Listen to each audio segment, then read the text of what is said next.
And I'm in love with the good life. Can't give it up. Make it to the top, keep climbing. I wanna live it up. The good life. I'm coming up, I'm coming up. The good life, good life. Oh, good life, good life. Good life, good life. Boom, coming in hot, Chinchy, on a Friday, cuz what's going on, man? Friday, bro. It's like I guess you could call this like Halloween weekend. I know like my niece of mine is 4 years old. She's already had like 16 Halloween parties, and parents are all excited to go.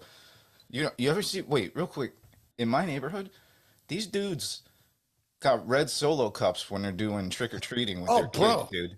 Is that a thing with parents? Like, you all Dude, just it's secretly total get- thing. Dude, they got hammered? everyone's got the Yetis or the red Solo cups. Yes. And another thing too is everyone is everyone, like there'll be guys, you know, you come into the house and there's not, now no one's at their door. What they're doing is the parents are basically tailgating on their driveway Right. with like, yeah, and they'll be like, hey, you know, here's a Snickers for your kid. You want an IPA? Yeah. Sure.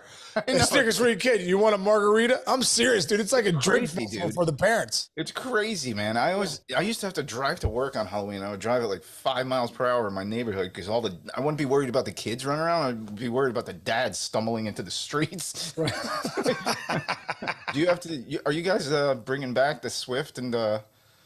The Kelsey, I'm sure we'll bring it back somewhere. Yeah, we'll bring it back on Halloween night, no doubt. One thing as a parent, dude, walking around, you find yourself, you know, how Halloween's like from 6 to 8 or something, right?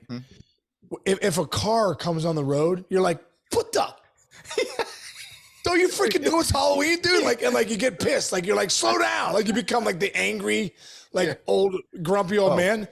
Anyone that like I get pissed when people drive. You're like, dude, don't you know it's Halloween? Where are you going? Then you look, it's like, you know. I'll tell you about the non-parenting way I do Halloween. So like one of our first years when we moved into this house in this town, we had to go out for something. So I did the rookie mistake, man. You know when the family leaves the candy out, take one. Of course you take one. Not only did these kids empty out the candy within like 15 minutes, my bucket was in like my trees in front of the house, and they stole the mat in front of my house. And I live in a very nice neighborhood. These are just like probably just a group. Did you have a Ring camera? No, not then. This was years ago. Since then, I've ripped out the bell in my alarm, and we don't answer the door on Halloween. Wait, you're the grumpy. We are the You house. turn your lights off. You turn your lights off. We are the house that you skip on Halloween in the neighborhood. I swear. They're like, hey guys, that's the Chinchaminos. They suck. They turned all their lights off. They ripped out their freaking doorbell. We usually are out though with the niece, so whatever. Dude, But what about? not leaving candy out in front because these punk kids will take the whole thing. You know that. I've done Dude, it. how about get off your ass and deliver the candy to the kids when they ring your doorbell? You're like, all right, kids, you want a Twix, Snickers? And dude, this year I'm staying around, and I am gonna have the big candy bars. I'm not the house where you show up and the guy gives you like a roll of pennies. What was the worst Halloween gifts? No, seriously, what was the worst thing you would hate as a kid? The raisins, man. The little red pack of raisins. Come on with that baloney, bro. Get me something nasty. Get me Or like an apple. Somebody would give me an apple. Yeah, I would throw that as far as I could after I left that house. I'd rather go to the house that doesn't give away anything than the apple guy. Don't give away apples, people, and toothbrushes and crap like. Don't give me. Yeah, listen. I'll worry about my teeth. Don't be giving me toothbrush. Dude, what do you think? This is the one night I'm not worried about my teeth. I'm hoping they fall out. Yeah, exactly. I'm hoping they fall out. I'm hoping I get nerds and juju beans caught back in the molars tonight. Yeah, exactly. You know what I mean? Yeah. Also, too, they would give you like remember somebody you'd get there, the lady would give you like change, like 2 dimes and a nickel. What are you doing? Like, what are we doing, ma'am? You couldn't take the time to go to the grocery store and grab a freaking bag of candy? Exactly. You're losing 4 cents off of this deal. Because one little Snickers bar is like 5 nickels. It's a nickel. Anyway, let's move on. No way, dude. This is a great conversation. This really is Great conversation. Halloween's the best. Halloween's the best. Go ahead. I used to also change costumes back in the day to try to get the big candy bars. You doubled up? Yeah, you go around, get the big candy bars. You'd find out which house had the big candy bars. Then you'd go home, switch your costume, go back to those places, get the big candy bars. That's pretty good. That's terrible too. I'll give you one last story. So when I was in 6th grade, I was gonna go as like a punk rocker because that's like in the 80s. Like remember, punk was kind of big. Yeah. So my brother, who was a maniac and had gone through every single phase of like style in his life at the time, was like an anarchist. Like he used to like listen to crazy punk rock music and spike his hair and stuff. So I wore his pants that he wore like out on Friday night. He put me in some shirt, and then we went and remember back in the day, you get the hair dye. But Oh it was yeah. like, you would get it like a Ricky's. That's not good for your hair, and you'd spray a color into your hair. Spencer's. Yeah. Spencer's gives. So he did lines. He went red and green streaks in my hair, and so like it was all streaky, whatever. Me and my buddies went out, and it was pouring rain that night, so we were out in the rain, and so this stuff was just soaking in my head for an entire night, dude. For the next full month, my hair was a cross between pink and green because the dye stuck from the rain. Are you serious? Yeah, so in 6th And then grade, you I was couldn't wash it out. No, and I didn't shave my head back then. I had good locks. I just kept it in for a month. Anyway. You got any more Halloween stories before we move on to the actual baseball game? No, just I still love Halloween, man. Yeah, still me one of too. still I one of still my favorite. love What was your best Halloween costume ever? I had a full like gladiator costume, cut off, no sleeves, but with like it was like a samurai costume. It had like the chest plate. I had what do you call that? Oh, A yeah, shield, like a sword, and I had like this crazy samurai hat. That was and I got one of those mustaches that goes like all the way down. That was my favorite one because I was like jacked up by then. One of my favorite ones I ever That was wore like 3 was years ago, by the way. I was gonna say, like 10 years ago, I wore, no, not 10 years, 17 years ago. Seems like yesterday. I came back from the World Series. I'm all fired up. We had just got home. I just made it for Halloween. It was like the World Series and just made it for Halloween. And I came back and I had a Superman costume on, bought one of those full Superman costumes. Okay. And then it wasn't until I was like the 4th house in, I realized my kibbles and bits were hanging out. I'm like, it's like, dude, it's so tight. It kind of grabs your, grabs your balls. And like, I had to go home and like find a cup. I had to go find like a jock strap to put on. That's great. Oh, who is that? That's Sean Casey, Major League Baseball player, and his twins and his little. But it was an incredible outfit. The costume was, I literally looked like Superman. I've always paid. I would always pay up for a Halloween costume. I really would. That plastic stuff from Ricky's wholesale doesn't do it for me. Plus, it never fit me right. Oh my God. So good. All right. All right. Talk to me. Might as well talk baseball. What we got? All right. We're looking at a lot of different things here, but the pitching is interesting to me because there was debate. Do you start Eovaldi game 1 or do you start Montgomery game 1? They're going with Eovaldi. You agree with that decision? I'm sure they have a game plan. Just the way Evaldi's he's really been locked down. He's had some games where he's, completely dominated where Texas really needed him. So, and Montgomery's pitched great too, but for me, Evaldi is their ace, especially now in the postseason, the way he's pitching stuff wise. Yeah. So I love Boach going with Evaldi game 1. Right. And what about you? Do you like that change? I like it. I think you go power first, I guess. Yeah. And then you change it up and screw them up with like the more, Well, you got to think about the games ahead too. You're coming, right. You get him back and, could be games 4 or 7 or whatever. Right. But you want Evaldi going as many times as he can. Yeah. All right. One more guy for the Rangers. Expectations for Max Scherzer in this series. I think the expectations for Scherzer now are bigger. I mean, he's got 2 starts under his belt. I know he missed some time, but and he's had 2 okay. The first one he didn't pitch well. Second one he did okay. So now I'm like, okay, Scherzer's got 2 legit starts under his belt. I'm expecting more from him in this World Series, no doubt about it. And I'm sure Bochy is too. Yeah. And let's not forget, back in the day, I mean, obviously he was born in his prime, but Max Scherzer has proven that in a big spot, he can come out of the bullpen. Jim Leland, I think it was that 2013, where you had to pitch with the bases loaded and like no outs in a game. They brought him in game 4 when he was supposed to start yeah. game 5, Yeah. and he got out of it.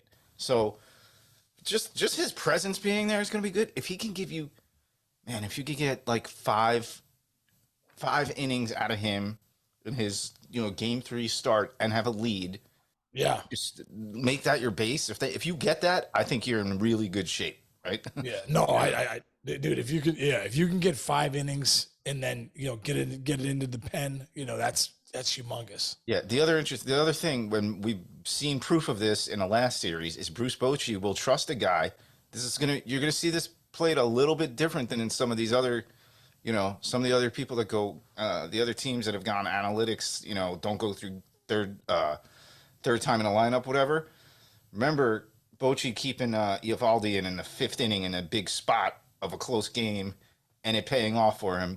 You don't get that with some managers. You're not allowed to get that with some managers. But Bochy has proven if one of these guys is going good, you might see starters 3rd time through the lineup in the World Series game that you might not have seen if any other teams were in this. That's a great point, Chinch, because I think the biggest thing here is you have a GM that was a former player and a manager that's a former player. Former pitcher, too. A former pitcher, yeah. So when you're watching how Bochy manages, he's managing more on field than anyone else is. You know what I mean? And I think because Chris Young, who's a former pitcher in the big leagues for 10 plus years, he's the GM, whatever Boch says kind of goes. So I don't, they obviously every team has an analytical game plan of this happens. But if the Texas Rangers, more than most, maybe the number 1 team in going on what's Bruce Bochy feel, leaving my guy out there, throwing trust at my pitchers, trust at my players. It's a little, you're right, a little more old school that way. Yeah. All right. And then on the flip side, I mean, you got Gallen, you got Kelly, Brandon P, the rookie's gonna be fine. That's your top 3. They proved last series that they can do a game 4 bullpen game if they have to. Is that playing with fire if they set themselves up for game 4 to be a bullpen game in the World Series? You know what? I don't think so, Chinch, because first off, they got a great bullpen. They've done Torey Lovullo does a great job of managing that bullpen. I think that's a big thing too. And the bullpen games are normal now. It's like if you're in I can't tell you how many times in the series in different 3-game series when I was with the Yankees, like, oh, bullpen game. I mean, everywhere. Yeah. This is going to be a bullpen. They got these 2 guys lined up, bullpen game 3. So, if there is a bullpen game here for the Diamondbacks, it doesn't surprise me. Yeah, it's like I think those guys in the bullpen now are prepared for bullpen games, knowing that they can go max effort for an inning or 2, and they're just going to, open it up. Yeah. It's funny how the game has evolved or devolved depending on how you feel about it. But remember years ago, dude, all we were doing at MLB Network was like, oh, we got to go live to this bullpen game of the Rays. This is crazy what these guys are doing. They're even putting a starter out there. And every freaking time the Rays would have a bullpen game, we had to keep doing live look-ins to it because it was so freaky and so out new of this world. And now you will see it in the World Series one of these days. Or the opener. They got the opener going. Yeah, the opener. How long is this guy going to go? If we can get 2 innings out of him, that's great, Yeah, isn't that so? And then the starter's going to come in like, what? Yeah, what happened? So weird. That's like having I always, it's funny, me and Jess were watching the Knicks game opening night, and there are guys on the Knicks bench in the NBA who are definitely better than 2. There's a couple guys, there's at least 3 guys that could start on the Knicks who aren't starting. Right. And they come in like 4 minutes into the first quarter, and they play the entire game, and the starters don't really play anymore after that. It's so weird how analytics has kind of made you restructure. There's something about the first 5 minutes of an NBA game where they've established we're going to bring in our bullpen. And it goes like that across the board in all the sports. It's like playing hockey. Everybody has like lines. It's like lines. Yeah, you're right, man. Times are changing as far as that goes. And I want to tell you, there's a reason behind it. There's an analytic or something out there that shows that this works better for whatever reason. So, it's very true. They're not just throwing. They're actually have data behind it. Yeah, now they got AI and all that crap, man. Dude, go watch Terminator 1, 2, 3 through 9. It's coming, man. It's coming. The machines are coming for us, bro. They're coming hard. Seriously, dude. You'll be going down the street, be like the freaking guy from the Terminator chasing you with, you know, Like this. his arms will be turned into freaking swords. Oh man, Terminator 2. That was such a good movie. That was such a good movie. That was a big Halloween costume for you. All right, let's move on to the offenses. You played offense Yeah. and you coached offense this past year. Yeah. You got X factors. Who are the guys you gonna think are gonna shine in this World Series? Maybe go. Well, obviously the stars are going to shine. I really believe, you know, Seegers, you know, your Corey Seegers in that middle of that lineup. I think your Corbin Carrolls, your stars of your team are going to shine. But then the next level guys, and I also think Simeon hasn't had a great postseason. He's going to have a great World Series. I think I said that yesterday. I like Marcus Simeon, you know, to have a great World Series. Garcia is going to shine like he has been, you know, no doubt about it. But I'm looking for Christian Walker. You know, number 3 hitter for the Diamondbacks. I'm looking for him to have a big World Series. I just feel like he had a great season. He's kind of just been okay in the playoffs so far. But you know, when I look at him, man, he's about to break out. So I think he's going to have a really nice World Series. He's my X factor for the Diamondbacks. Look at you. Yeah, and then my X factor for the Rangers is going to be Evan Carter. You know, I think obviously he's young and he's had a great postseason, but I think he continues to be the guy outside of Simeon and Seager and Garcia. That Carter's a guy that as he sets the table, man, that team really goes. So they got some great players, but Yeah. Look for Walker and Carter to be the two guys that are, you know, that have a good World Series. That's a good one. Here's another X factor in the series for both teams that's just popped into my head. Weather will not be an issue in a World Series. Think about that. That's right, because you got 2 domes, right? Yeah, that's different, man. If Philly gets in there, usually this time of year, Yeah. it becomes crazy. The wind starts blowing, whatever. Dude, 2006 in the World Series with the Detroit, it was flurrying. That's where I was. Flurrying. Yeah. Snowing. Were you a good cold weather hitter or no? Yeah, I think I was just because I grew up in Pittsburgh. You know how it is. You grew up in Long Yeah, Island, New York, Northeast dude. You're guys. like you become a good cold weather. That's Yeah. true. It's different. It's also different nowadays because there's so much. Wait, you actually tell me. Did you guys have hand warmers and stuff in the clubhouse? Is there? Dude, you'd have those big heaters that you know, kind of bootleg. They're kind of dangerous to tell you the truth. They got these the big ones heaters. where like you could kill your whole family. Fire's coming out of them. if it falls down. Dude, you go over to like, one time my pants caught fire. Stop it. Swear to God, dude. I'm like, oh yeah, this feels good. I'm like, what's up? I'm putting my freaking pan out. It caught fire from the heater in the dugout, and I think they still have those heaters. You gave yourself a hot foot without. Yeah, I was like, whoa, my pants on fire. That's crazy. All right, so there we are. I mean, I guess at the very end of the day, you got. First of all, this is going to be a phenomenal matchup. You have 2 great managers. You have 2 teams that are kind of nobody was believing it. I think I actually saw if you had put $100 on this being a World Series matchup before the game, you would have made like 450 grand What? on that bet, something like that. So Wow. it is something that crazy. And these teams both went through horrible stretches. I think the D-backs were something like 14-30 or something like Yeah. that during this. They almost blew it. They both almost blew it at the end. Yeah, the Rangers went like 4-14 in like an 18-game stretch, and you know, you put it together, man. Get in the dance. Dude, I think about the Rangers, how they got in. They were leading the division all year, just like we were with the Tigers in 06. We lost the division on the last day of the year to the Twins, and so did they. They lost the division on the last day of the Astros. Turns out might be the biggest blessing for them because they had to go through the wild card. You know, they kept playing, so they won the wild card. Then they went through the division series. Then they beat the Astros in the championship series, and here they are. What's up, Lily? Hey guys. And then you know what I mean. So it's like. yeah. You know, boom. You know, it's a good thing. It's a good thing for the Rangers. You know, it turned out to be a great thing that they lost on the last day of the year because now they're in the World Series. Yeah, and there is something psychological to this, right? You were a hitter. Let's just say you were hitting a $190 in your last 10 games. Isn't there not something where, okay, now I'm hitting Zero. I'm hitting nothing. I'm starting from scratch. Isn't there a page turn? There's no that can doubt. happen to Every you as a player. I agree, dude. Every series, if you've struggled this series before, when you're in the next series, it's a new, you're in a new dance. You know what I mean? So if you struggle in the wild card, or division series, or championships, dude, you got a new life in the World Series. That's why I think a guy like Christian Walker's going to have a nice World Series because he's due. You know, I mean, he's due to kind of go off a little bit, and he's feeling the same way. 0-for-0 right now coming to the World Series. No one cares about the other rounds. Yeah. So this is nobody cares about what nobody knows what the World Series MVP hit in the ALCS or in a wild card round.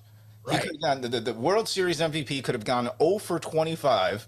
Right. When you get to the World Series and you go, 9 for 17 and hoist up your own trophy, in the awkward ceremony of the game.